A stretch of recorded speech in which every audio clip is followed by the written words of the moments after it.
안녕하십니까. 기출 두 번째 시간입니다. 14번 부동산 이중매매 보겠습니다. 자, 부동산 이중매매는 원칙과 예외로 나눠서 보셔야 되죠.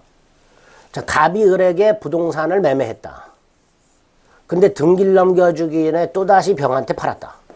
이게 이중매매죠. 원칙이 뭐예요? 먼저 등기한 자가 소유권을 취득하고요. 등기를 넘겨받지 못한 사람은 매도인에게 채무 불이행 책임을 묻지요. 즉 계약을 해지하고 손해배상을 청구하면 됩니다. 이게 원칙이죠. 다만 매도인의 배임 행위와 제2매수인의 적극가담 행위가 있으면 제2매매는 반사회 질서행위가 되고요. 자, 제2매매가 반사회 질서행위가 되었을 때 꼭 기억해야 될 결론 두 개. 이 두 개는 꼭 기억해야 되죠. 첫째, 제2매수인과 거래한 자는 선이라 하더라도 소유권을 취득할 수 없다. 반드시 기억해야 되고. 두 번째, 제2매수인에게 이전되어 있는 등기 말소시키는 방법. 갑, 을이 직접 말소를 청구할 수 없고 을이 갑을 대위하여 말소를 청구할 수 있을 뿐이다. 두 가지는 꼭 기억하셔야 되죠. 이제 그거 가지고 이제 웬만하면 다 풀려요. 1번, 반사회적 행위에 해당되는 제2매매. 자, 반사회적 행위에 해당되는 제2매매니까 매도인의 배임 행위와 제2매수인의 적극가담 행위가 있는 거죠. 그러면 제2매수인 등기는 무효니까 제2매수인과 거래한 제3자 선이라 하더라도 소유권 취득하지 못하죠.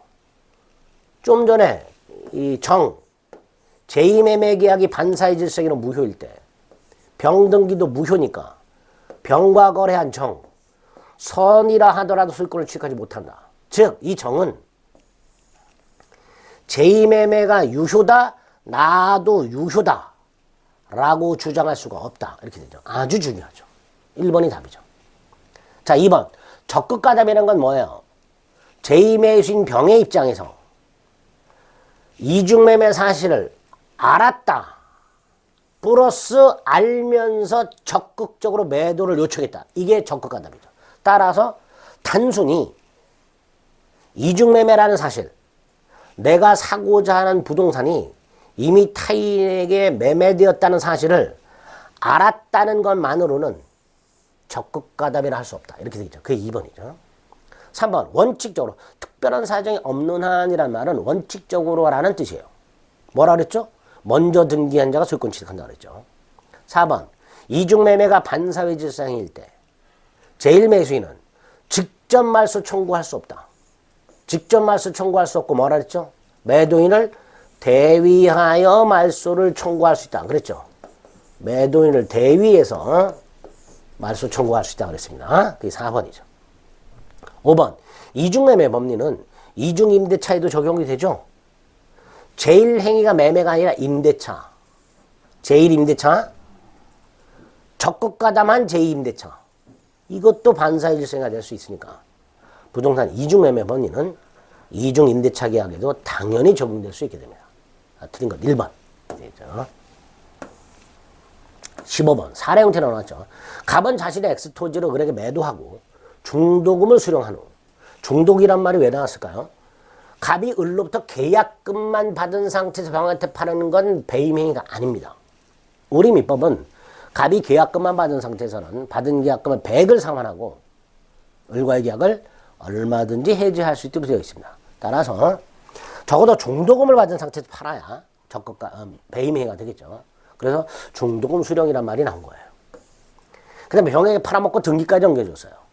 일단 적극가담이란 말이 없죠. 따라서 원칙.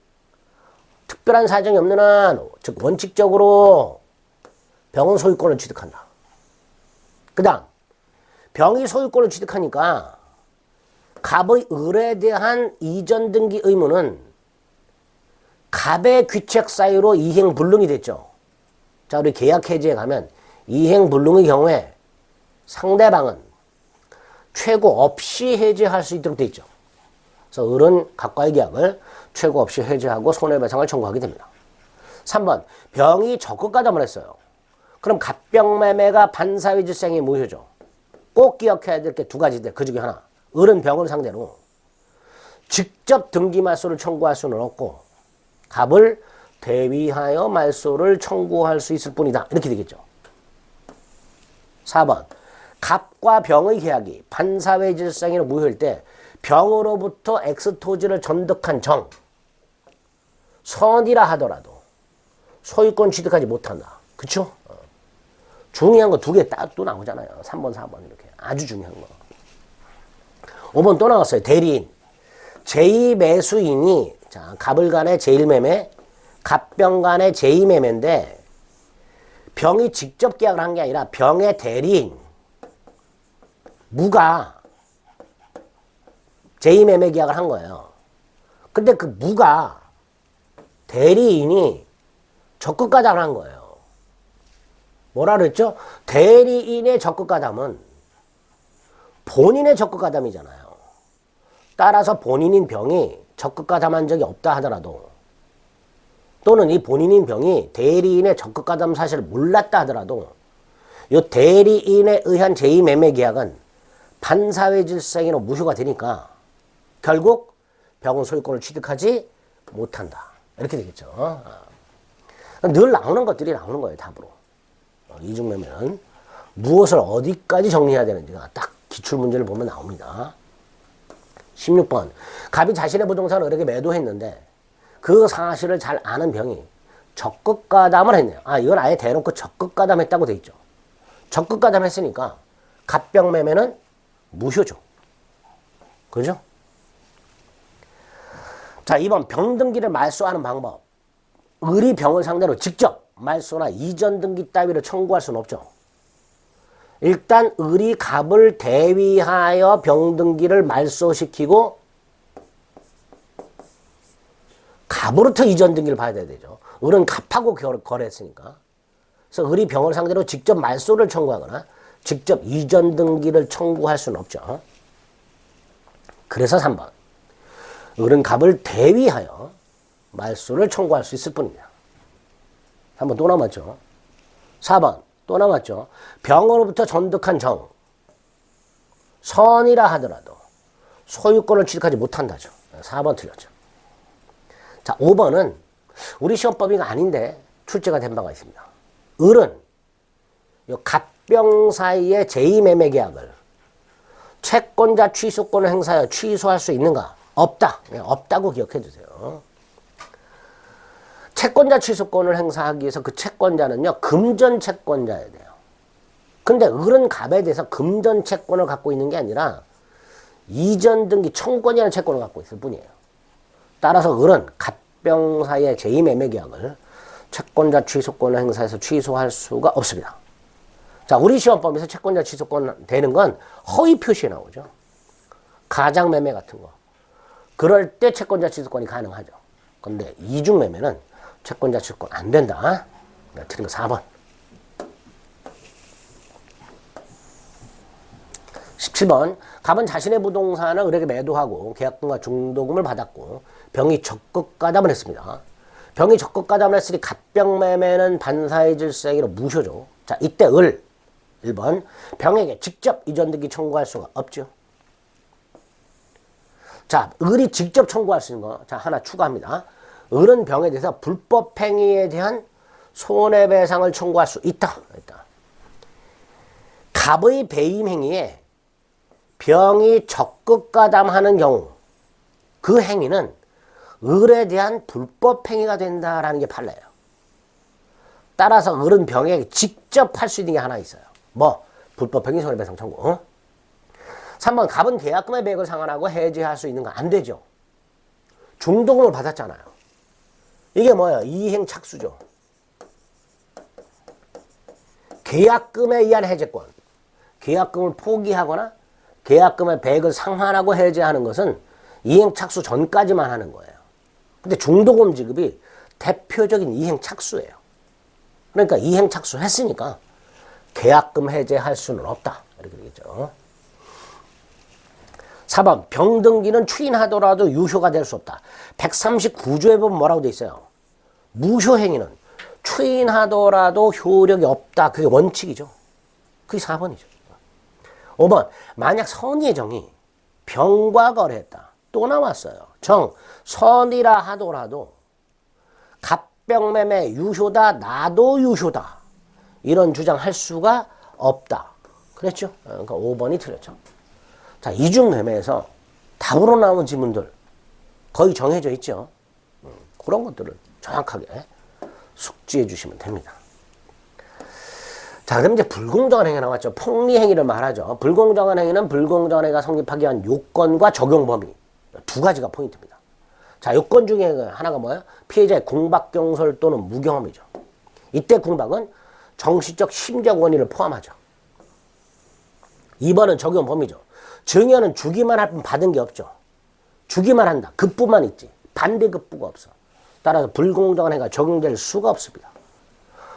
불공정한 행위가 되려면 급부와 반대급부의 현저한 불균형이 필요한데 증여는 급부만 있지 반대급부가 없으니까 현저한 불균형이 있을 수가 없습니다. 3번 반사의 질성이 강행기종 위반행위 불공정한 행위는 추인 안 돼요. 무효행위 추인이 안 돼. 추인하더라도 효력이 없어. 또 무효행위 전환도 안 돼. 그게 원칙이야. 그런데 불공정한 행위만은 전환은 적용된다. 추인은 안 되지만 전환은 적용된다. 4번은 궁박경솔 무경험을 누굴 기준으로 판단하는가? 당연히 피해자가 궁박경솔 무경험을 해야 되는데 피해자가 직접 하지 않고 대리인을 통해서 했을 때 그럼 궁박경솔 무경험을 누굴 기준으로 판단할 것이냐? 대리인을 통해서 했으면 원칙 대리인 기준이잖아요. 그런데 우리 대법원 궁박만은 본인 기준, 궁본. 경솔무경험은 대리인 기준, 경무대. 이게 판례죠. 궁박만은 본인 기준, 경솔무경험은 대리인 기준.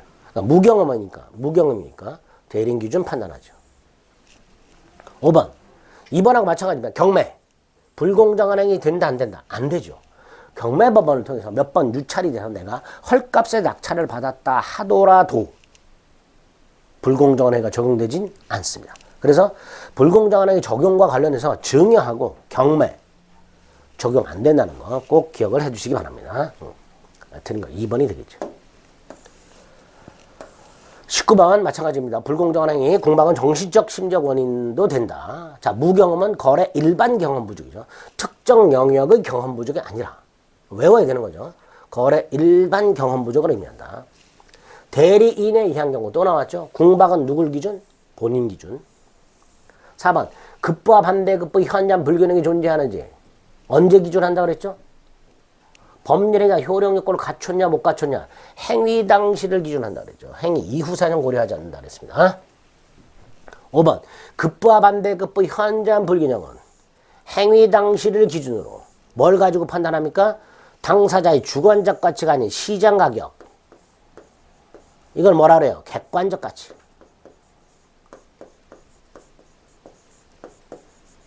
객관적 가치에 따라서 판단하라. 암기해야 되는 것들. 주관적 가치, 당사자가 생각하고 있는 값어치가 아니라 시장 가격, 객관적 값어치 가지고 현저한 불균형을 판단해야 된다. 뭐 어렵지 않죠. 20번 경매 적용 안 되죠. 무상계약이 뭐예요? 증여죠. 경매나 기부 증여 같은 무상계약 적용 안 되죠.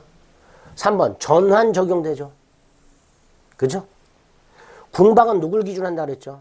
본인 기준이죠. 궁본. 틀렸죠.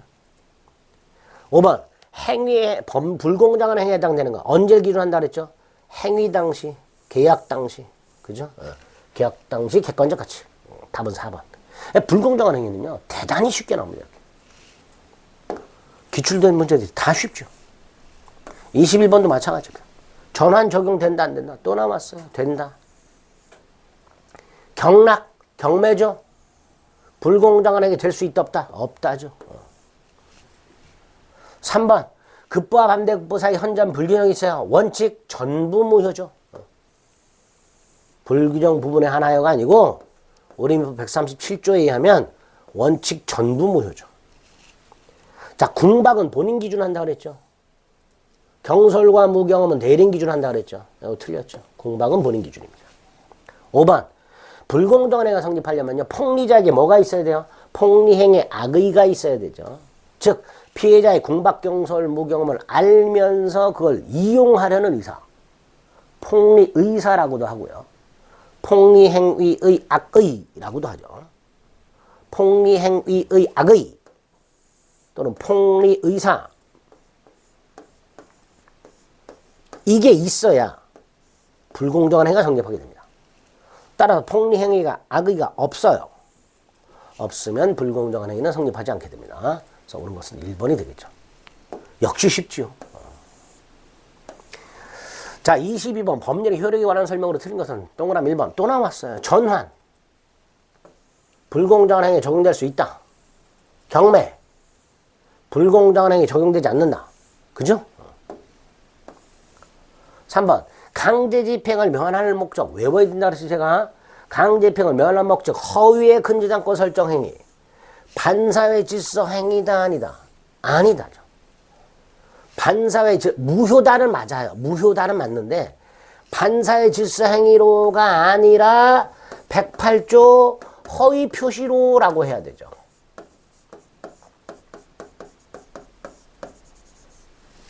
반사회 질서 행위로가 아니고 108조 허위 표시로 무효다라고 해야 되겠죠. 4번 동기의 불법은 원칙적으로 불법이 아니죠. 그런데 그 불법한 동기가 상대방한테 표시가 되거나 상대방에게 알려졌다. 상대방에게 표시되거나 알려진 동기의 불법. 이때는 무효가 된다고 그랬죠. 증언하면 돈을 주는데 그 돈이 통상 용인되는 수준을 넘었어. 그럼 뭐라 그랬죠? 반사회 질서 행위로 무효라 그랬죠. 그래서 4번, 3번 또 나오죠 여기서. 자, 23번은 법률의 해석과 관련해서 자연적 해석. 원칙이 규범적 해석인데 예외가 자연적 해석이고 자연적 해석 중에 특히 오표시 무해 원칙이 나온다 그랬죠. 이렇게 각과 을은 X토지를 매매하기로 합의가 되었으나 계약서에는 Y토지로 잘못 기재하였다. 이게 뭐죠? 오표시죠. 그런데 양당사자의 의사가 합치되었다면 표시는 고려할 필요가 없다. 없다 그랬죠. 그게 오표시 무해죠. 양당사자 의사가 합치했다면 표시는 고려할 필요가 없으니까 결국 계약은 X토지에 대하여 성립한 거죠. Y토지는 계약을 한 적이 없는 거죠. 두 번째, 세 번째, 자연적 해석은 착오 취소 못하죠. 착오는 의사도 고려하고 표시도 고려해서 불일치하는 게 착오인데 자연적 해석은 특히 오표시 무해 원칙은 표시 자체를 고려하지 않으니까 착오 취소 문제가 발생하지 않는다 그랬습니다. 4번 틀렸죠? Y토지는 계약을 한 적이 없습니다. 5번도 틀렸죠.